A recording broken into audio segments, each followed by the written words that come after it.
Americans are facing the highest oil prices in over a decade.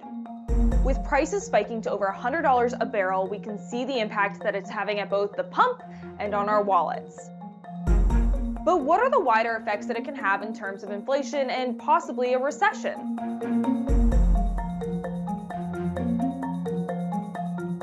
A spike in oil prices has preceded the last 5 recessions, so could this recent price hike lead us to the next one?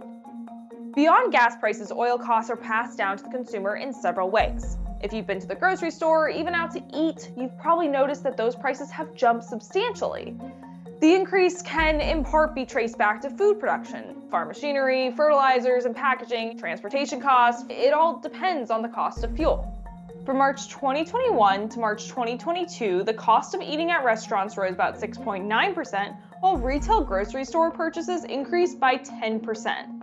And global energy prices, including gasoline price increases, have helped to push the Consumer Price Index, or CPI, which does include the retail food prices, to a 40-year high. The cost of energy and raw materials required for the production of most goods and services are reflected in the Producer Price Index, or PPI, which measures changes in the selling prices for domestic producers, representing wholesale prices. It's another indicator that inflation has recently made the largest advance since December 2009. During testimony at a Senate Banking Committee hearing, Fed Chairman Jerome Powell provided a metric of how oil prices affect inflation. I want to say $10 of oil, and I hope I don't get this wrong, is like 2/10, something like that, of inflation. Since the 1970s, U.S. inflation, as measured by the Consumer Price Index, spiked just before each recession. After keeping interest rates low during the pandemic, the Fed has recently shifted to raising interest rates with the goal of reducing that inflationary pressure. However, rising mortgage and business loan interest rates tend to reduce borrowing and investing by consumers and businesses, which then slows down economic growth. Workers rarely see a rise in income in these circumstances, which further erodes consumer sentiment and creates a cycle where higher gas prices are even more of a burden.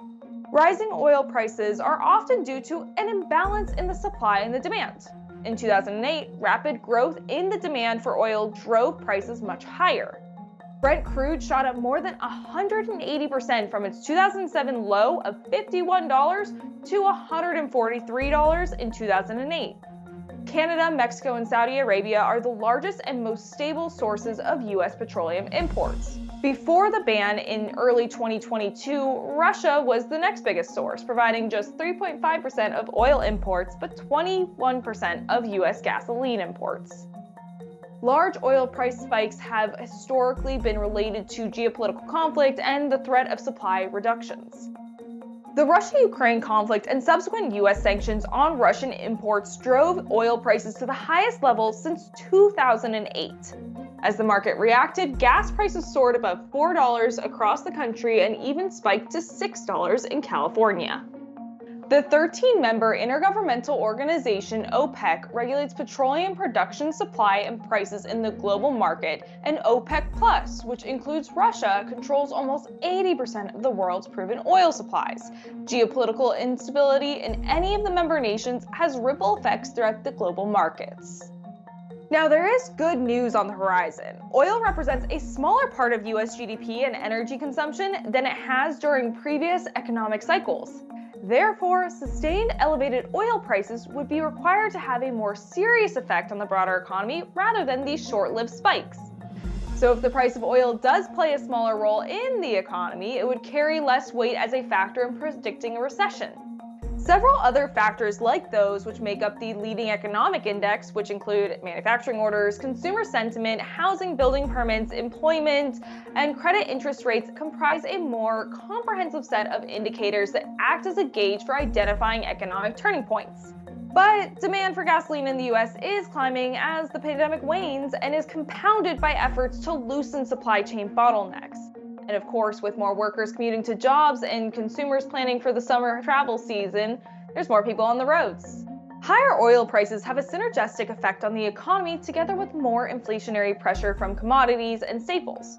While other factors are also critical to the timing of economic cycles, high oil prices may be causing consumers and businesses to pull back, which would contribute to a slowdown that could end up in a recession.